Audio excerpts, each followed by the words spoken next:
পূর্ব আফ্রিকার দেশ সেশেলসে দ্বিতীয়বারের মতো অনুষ্ঠিত হয়ে গেল Seychelles nature trail run 2025। Tourism সেশেলসের উদ্যোগে আয়োজিত দৌড় প্রতিযোগিতার এবারের আসরে বিশ্বের 16টি দেশের 169 জন রানার অংশ নেন। উপকূল, বন, পাহাড়ি পথ ও নদী অতিক্রম করে 22 কিলোমিটার কঠিন পথ পাড়ি দিতে হয় প্রতিযোগীদের।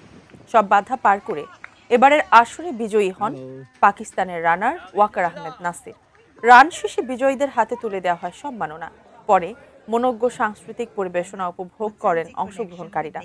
এর আগে 2023 সালে প্রথমবার সফলভাবে আয়োজন সম্পন্ন হওয়ার পর দেশি বিদেশি পর্যটকদের কাছে গুরুত্বপূর্ণ ক্রীড়া আসরে পরিণত হয়েছে ব্যতিক্রমী এই আয়োজন।